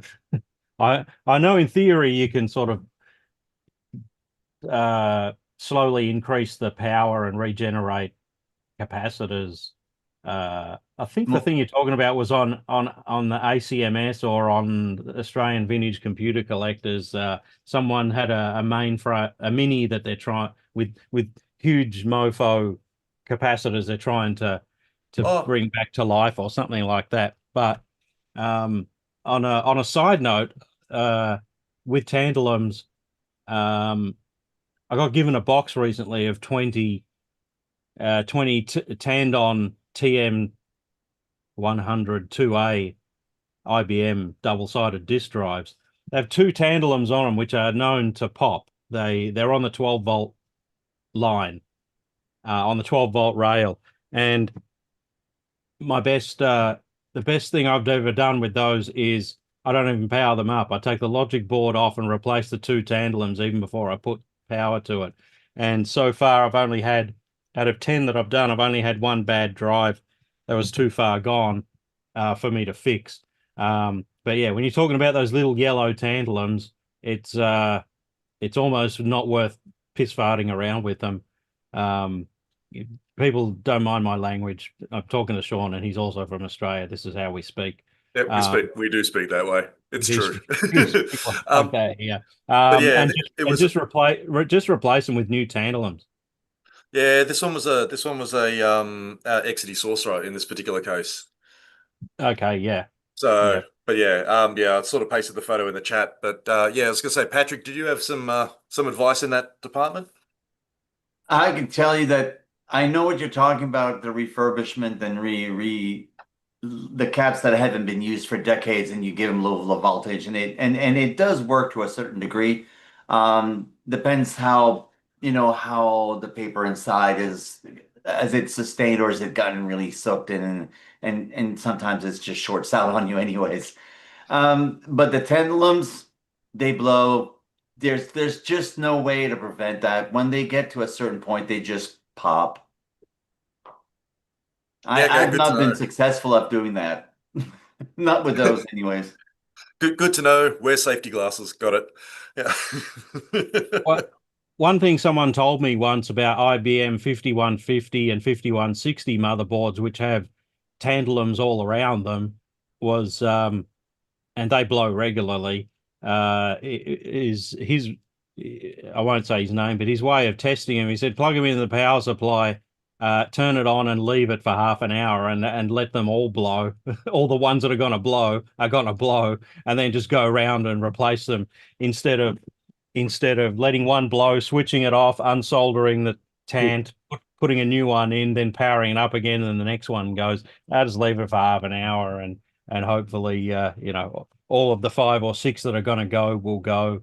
But my experience with these Tandon drives is it seems to be that the tantalums that are on the 12-volt rail are running very close to their manufacturer tolerance, and so they're the first ones to go when they've been put back into work after 30 years. And so yeah, that's my advice. It's well established. It's the same on the TM848s. It's the tantalums right at the input power circuit. Yeah, it was to just change them before even starting on those things. Yep. Good. All right. Thanks, Sean. It's always good to have you here. Eric Dittman, I know you've been here the whole time. Any news? What's news in your part of the world? It's cold. It's going to be down in the 20s. Do you want to speak up? Sorry, I had my headphones. Moved it out of the way and forgot to move it back. Yeah, it's going to be in the mid-20s Fahrenheit. tonight. Okay. So it's gotten cold. Other than that, not a lot going on, just a lot of work. You busy with work? Yeah. Good. But Good. I'm gonna go see the Stanley Cup tomorrow, so Oh, very nice. Yeah. The Australian maybe Open's see if about I to can start still here it. as well. What's that? The Australian Open is about to start here as well for people who like tennis. I like Oh no, women's. this is hockey. Okay. Cool. All right. I'll be unfortunately, I suppose you heard the news earlier that I won't be able to afford to come to VCF Southwest this year, but I did have a good fun time last year, and Yeah, it was fun having you there. hopefully things will turn out better in 27 for me. Cool. Thanks, Eric. Quentin Barnes. Hey, mate. Hey.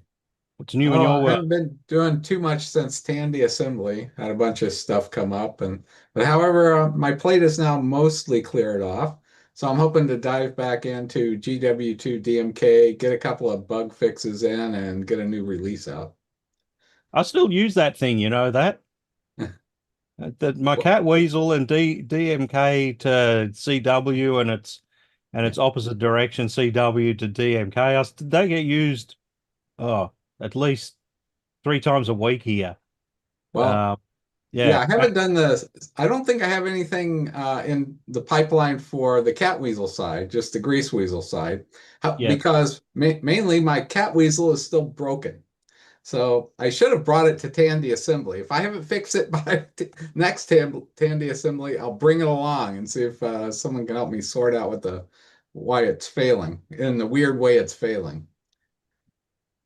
Yeah, they're getting hard to get those things, and I'm sort of will be it will be really sad the day mine dies because I like I've often said I snapped mine up at a decent cost. It wasn't cheap on eBay when someone in Australia was selling one, but I have never seen one since, and I've been meaning to grab another one if it ever shows up. But they're getting to be so old now that people that had them didn't realize they were in computers that they were decommissioning and sending them to e-waste and other destructive places. And I thought, oh shit, I forgot I left my cat weasel in there. You could have had it if I'd remembered to take it out. Now Well, it's at least crushed. grease weasels are an excellent replacement for them, both being cheap and good.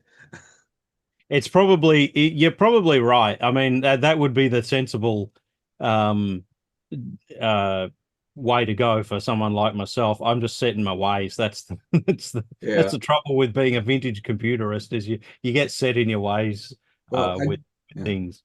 I did get some, I forget the name of the designer of the grease weasel. He sent me some ideas to try to help get my card back working in spec. It tends to overclock itself with like a clock harmonic about 4x what it should be. So not sure why that would be the case, but something's gotten out of spec. I swapped the crystal and that didn't do it. And he gave me some ideas about where to put some caps on the board to see if that brings it back into spec. It eliminates the clock harmonics. Bring it along to with a disk drive to Tandy Assembly. I'm sure Bobby or Lee, who brings a full toolkit and oscilloscopes and along can have a look at it for you. But I definitely will. Somehow I just spaced on that on the last one and didn't Yeah. think of it. Cool. All right. Good to have you here, Quentin. Yeah. No worries. Todd Java. Hey, sir. How you doing? Doing well, and you? Keeping warm, keeping cool. Yeah, warm. we're keeping cold. It's about 12 here, so it's pretty chilly. You're in Canada, or are you just up north? Illinois. Lovely. Yep. Yeah. I've never seen it except from above O'Hare Airport. Yeah. That's all I've seen of Illinois. But luckily, there's not much snow here at the moment, so that's good. Not much new for me. Working on or still playing with the TRS-80. I'll show the board real quick, maybe if it'll stay on or anybody can see it. I got the smaller board created with the display on there, so it tells you the IP and all the things that you normally see on the web page, so you can see them. I was having trouble with when you have multiple of them running, knowing which one's which, what their IP is. So I added that on. That's very clever. Yeah. Just playing with that, and then working with a Trisnik also. So I looked at Chris's page and his video on his for his Model 4, and obviously the work that was done before that to get it that Pete had worked on and everybody else for a Trisnik. And I stuck a display on one of those also. So it seems to work. Just having fun playing, nothing of value, just tinkering around. But Oh, mate, you live in the dream. You live in the dream. You know, work on stuff, nothing of value. Yep. It's But I get that to sounds listen like to all you sounds like a guys hobby and to have me. fun. Sounds like a hobby to me. It is only a hobby. And I tell my wife, any money I put into this is a waste, but I'm having fun doing it. So Yeah, it's yeah. always And enjoyable. it's better than spending it on fast women and alcohol. There you go. All right. Thanks for joining us, Todd. Enjoy.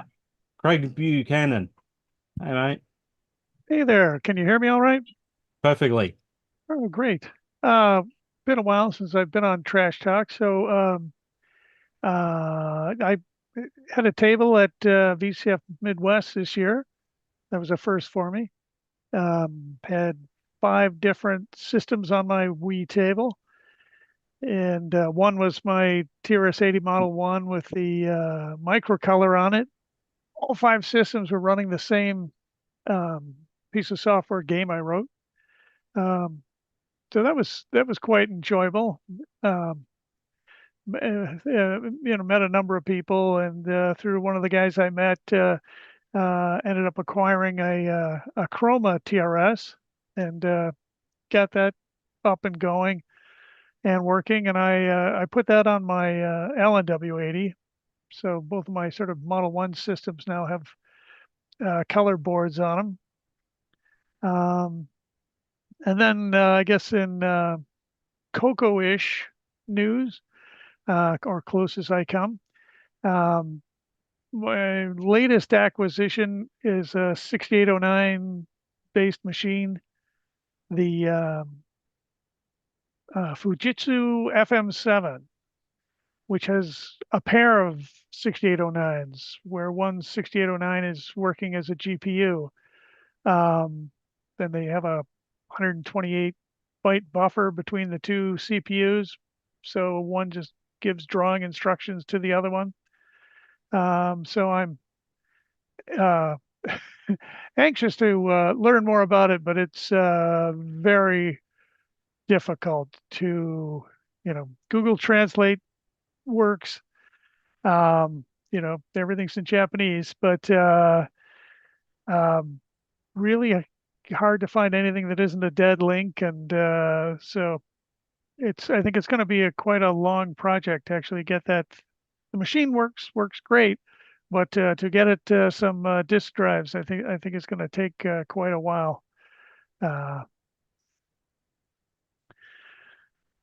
One of the curious things about it is its basic is very similar to Coco Basic in terms of its graphics. So is this a machine that was sold in the US, or was there a personal import by someone and it's like one of 5 in the US or something? This, I know, as far as I know, it was only sold in Japan and Spain. Okay. Somebody else sold it in Spain. I ordered this one from Japan. I did right after, of course, as soon as I became knowledgeable about it and wanted one, I saw that one had just sold out of the US on eBay, but of course was long gone. Always the way. Exactly. Yeah. Once you know about something, you're like, oh man. So yeah, I hope it's a monster of a real beast of an all-in-one unit. They like their 6809 systems in Japan. The one that had a little bit of inroads in Australia was called Hitachi Peach, and that was a I wouldn't say popular, but it was sold to educational institutions in Australia, and that had at least one, maybe two 6809s in it, probably in a similar arrangement to yours. And I think that ran the Flex operating system. So it was a weird machine, but yeah, that came from Japan also. I know they had OS 9 for this machine. But and the odd part is, you think, two CPUs, it should be fast. But my understanding is, you throw a drawing command at the other CPU and then you wait for it to finish. They Yeah. throw in another drawing command. So you're not really getting anywhere other than you've got two separate memory spaces. So you can have the full 64K for graphics. Mm. But I think just paged memory would have taken you farther, would have been easier. But Probably would have. Yeah. Are you thinking of coming to Tandy Assembly this year? I'm certainly hoping to. Yes, that is that's one of my goals. Okay. Well, that'd be good. All right. Thanks for joining us, Craig.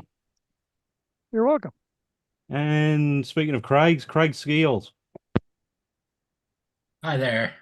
Hey. I haven't been doing much, but I've been kind of getting back into things. Took a look at some of my software. I wrote the beginnings of an emulator that got to bringing up memory size for Model 1 about 20 years ago. And well, now it doesn't run with modern Java, so I need to change a lot in order to even get it to that point. I can't remember exactly what it hung on, but I remember there was some poor document on the Z80 instruction set in one of the Z80 books that I found out years later that tripped me up. But I never got back to the program. So, and I don't have any of my hardware where I'm living right now. It's all in storage.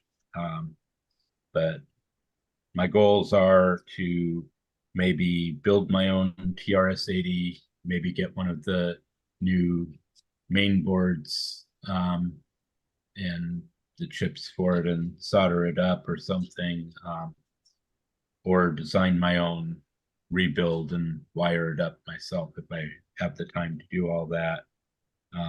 And then Tandy Assembly, that's on my bucket list to actually attend that one time. And I'm working now, so I at least have some money and the possibility of doing it this year. That'd be great. I mean, there's no time like the present to come to the next Tandy Assembly, and it's easier than ever at the new place. So hopefully we'll get to see you there. That's it's always great. People, I don't think there's ever been anyone except maybe Patrick Bureau. No, kidding. Who who didn't like their time at Tandy Assembly. Patrick, hey, you had a great time, didn't you, that year you went? Yeah, it's always fun. It is. It is. All right. That just leaves Scott to go. I think I've gotten around to everyone. Hey there. Hey there. This is actually my first trash talk. I was at Tandy Assembly the last 2 years, but and I've been on the Discord for a while, chatting with some of you. So I have a few things going on I've been playing with over the last couple months. I have this Model 2 I bought last year. I never was into the big Tandys. I always was a 134 guy, but I picked up this Model 2 because it was for sale in Boston, pretty close to me. The price was right. So this thing, speaking of Wayne Green, actually appeared to have been owned by Wayne Green Publishing. It's got asset tags on its external disk expansion it came with that mentioned Wayne Green Publishing. Anyway, recently it came with some game discs that seemed to be fairly rare. I was able to use a grease weasel to read those, get images that boot on a Lotharic HXC. So I sent those images to Pete to put in the archive. They're self-booting, like copy-protected game discs. So I didn't really know of any other way to copy them other than with the grease weasel. But the other thing I've done with this Model 2 is I lately have gone through the whole thing, inventorying the board versions, looking at all the tech bulletins, what ones need to be applied to it, because I want to get it up to the point where I can boot the Fred 4.8 that I picked up from you, Mav, this last fall. So I'm closing in on that. I also have a 68K board for it. I have everything I need to make it a Xenix machine. I just don't have a memory board yet, which I'm still looking for. I picked up this channeling TJB Chris. This was on eBay, so I'm at some point we'll do some more experimenting with the network stuff. I already have a Network 3 controller that I've had kicking around for a few years that I've never done anything with, but watching Chris's videos inspired me to maybe do a little bit more with that. Has that one got the 500 and 1500 board? Yeah, this is the switch on it? Network 2. Okay. So it came bare bones, just that box. It didn't have the power supply or anything with it, but I think it's just a Model 1 power supply that it needs, so I can come up with one of those around here. I believe it is. I think it's networking in the loosest sense of the word. Yes, exactly. Cassette connection at 500 or 1500 You board. turn the dial to pick who's going to talk to you, that type of thing. Yeah. It is a Coco thing. Or I mean, I was gonna say it is a Model 1 power supply. If you go to use it with Cocos, it'll really only work with a Coco 1. The 2s and 3s don't have powerful enough cassette amplifiers. Oh. And I ran into this and Vintage Geek did as well. So Coco 1s if you're gonna do a Network 2 with Cocos. But otherwise, the 3s and 4s I've had good luck with. Yeah, it would probably be 3s and 4s and maybe a Model 1 or something, but I don't have a big Coco. I have like one color computer too, and I haven't ever done anything with it. So If Joel Hilliard was here, and he did send a message saying that he was intending, but he something else came up and he wasn't able to do it. But he's probably the person I know that's done the most with these vintage network devices. Oh, in really? terms of getting them up and running and doing useful stuff with them. So yeah, look out for our February trash talk, and I'll see if I can get Joel to come along, and I'm sure he'd love to talk about the Network 2 and Network 3. Yeah, I had devices. I had a hard drive. It's one of the older big full height hard drives. I have three of them actually. There's one that's a primary and a couple secondaries, but only one of them had a bubble, but they came from the LA Unified School District, so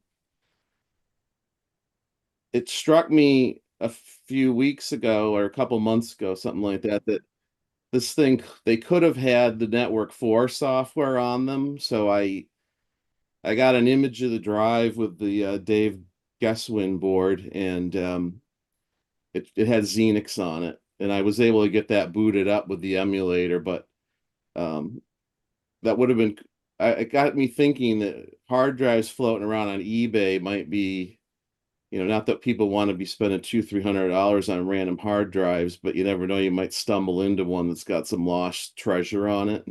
You're more likely to stumble on overpaying for a hard drive that has a bubble that you can't read anything. Well, that's true. That actually is far more frequent to happen. But yeah, you can find some stuff on them. That's an expensive game. It's an expensive game, and the Achilles heel of Radio Shack hard drives is unless you've got the boot disk, which has the geometries set up for the heads and cylinders, it's almost impossible to actually get what's on there off. Yeah, I had thought about that and a strategy for that. I just kind of assumed, well, most people might just go with the defaults that the manual recommends, for that size drive, and just take a shot in the dark with that. But when I had that problem with one of the drives, I took it out and I ran it externally from the box. And the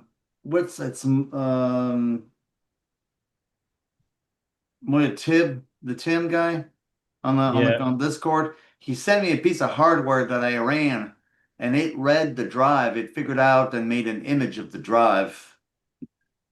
So that might be another. Well, the Dave, choice yeah, also. the Dave Guesswin or Guesson. I don't know how to say his last name, but he makes this beagle bone based board that can read the hard drives and give you an image of it. Okay. Well, that's cool. So that's been I've done a few hard drives with it so far successfully, so that's been pretty handy to have kicking around. Cool. All right, Scott. You coming to Tandy Assembly? Yeah, I'm already signed up. Awesome. That's fantastic. All right then. Mark Overholzer. Here, finally. Thanks for joining in with 3 minutes to go before we're about to finish. I thought I was going to miss it, unfortunately. It's all right. Everything up to this point was dull and boring. I'll go back and review it anyway. Yeah, I know. I try to cap these at 2 hours. So yeah, just quickly, what have you been up to? Oh, okay. Well, I'm mainly a Coco guy. I mean, I have some Z80 systems. I actually have there's actually my original ZX81. Wow. 1982. April 82. Built as a kit with my dad. Anyway, and I actually have a North Star Horizon that I saved from a guy who's getting rid of it. They're like a Model 3, just twice as heavy, and yeah, I know the North Star. That's quite a polar opposites of two computers you got there. You got a tiny little one and a giant hulking one. Yep, go on. And this was decked out. It had serial terminals. It came with keyboards for them. It's like they're not the whole terminals; they're just a CRT display you hook into a card, and it's like, oh wow, I haven't fired it up, and it's like this is a whole business system. Anyway, but mainly I'm a Apple guy, Commodore guy, and since 2012, a Coco guy. So anyway, I'm a weekly. We're on a weekly live stream like this called the Coco Nation. Used to be called Coco Talk. We just hit episode 448. So I've been doing this for like 8 years now. But anyway, last year and the year before, we did a virtual fest. We're doing this through the Glenside Computer Club, which is a Coco based computer club still going. We still in a week's time, I believe, like 7 days from now or something. That's when we're doing this stream. So basically, it's just so you can show up and show something off if you're not going to go to a stream at all. So we're just trying to fill some hours. Actually, Alex, is it? Yeah, she was on the call here, contacted me, reminded me, oh, you're still on? Great. Thought I missed it. Anyway, I still got a few hours left. I got a few in the early morning. I'm in the Pacific time, so I'm willing to start at 6 a.m. my time, which is 9 Eastern. Also got one or two in the afternoon. The rest of them, last year, by the way, I actually had a Model 10. One of your Peter Statinsky came on with a Model 10, talked about it. It was really cool. Anyway, so anything Tandy is great. And actually, we're going to have a 2-hour block on it was essentially the Coco 4 that was never released. There's about a half dozen systems that were put out to basically thought, people would put forth and might be I see an Apple III, it looks like. Yep. Anyway, so, Tandy stuff, all good. Usually 50-minute slots, so we have a little gap between. Whatever you want to talk about, we want to show stuff off. If you're not going to make it to a show like Tandy Assembly or make it to Coco Fest or one of the VCFs, then hey, come on, show your stuff off. This will be the third or the fourth virtual Tandy Fest. This will be the third one, I think. As I remember, we did one. I know we did one last year. I believe we did one the year before, as I remember. It has to be the third one.